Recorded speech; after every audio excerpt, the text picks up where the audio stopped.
এই মহররম মাসে আমি বিয়ে করতে চাচ্ছি। কয়েকজন বললেন মহররম মাসে বিয়ে করা নিষেধ, আবার অনেককে বলতে শুনেছি জন্মের মাসে বিয়ে করা নিষেধ। এসব বিশ্বাস শরীয়তসম্মত কিনা? আমি একটু রসিকতা করে বলি, এমনিতেই অভিভাবকরা ছেলে মেয়েদেরকে সময়মতো বিয়ে দিচ্ছেন না, যার কারণে নানামুখী সমস্যা এবং সংকট তৈরি হচ্ছে। পরিবার ব্যবস্থাপনা নানাভাবে ক্ষতিগ্রস্ত হচ্ছে এবং দাম্পত্য জীবনে যে সুসম্পর্ক বোঝাপড়া হয় সাধারণত উপযুক্ত বয়সে বিয়ে হওয়ার পর, সেটা না হয়ে দেরি হয়ে গেলে সেটা আসলে আর হয় না। খুব বেশি শেয়ানা, খুব বেশি চালাক চতুর হয়ে একেবারে অতিরিক্ত বয়স হয়ে গেলে তখন আসলে স্বামী স্ত্রীর মধ্যে যে ভালোবাসার ভিত গড়ে ওঠার কথা একটা নির্দিষ্ট বয়সে, সেটা বেটে বলে সেভাবে হয় না। এছাড়া বন্ধ্যাত্ব সহ নানা সমস্যা হয়ে থাকে।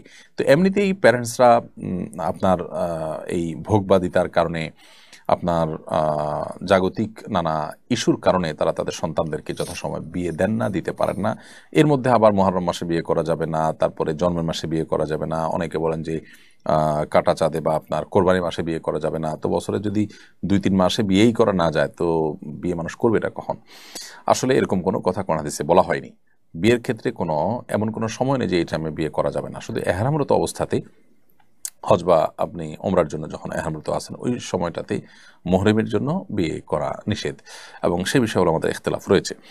কিন্তু আপনার এর বাইরে রাতে, দিনে, আপনার যে কোনো মাসে আপনি বিয়ে করতে পারবেন। বিধায় মহররম মাসে বিয়ে করা যাবে না এমন কোনো কথা নেই। আবার জন্মের মাসে বিয়ে করবেন না সেরকম কোনো কথাও নেই। এটা সম্পূর্ণ কুসংস্কারাচ্ছন্ন বিশ্বাস।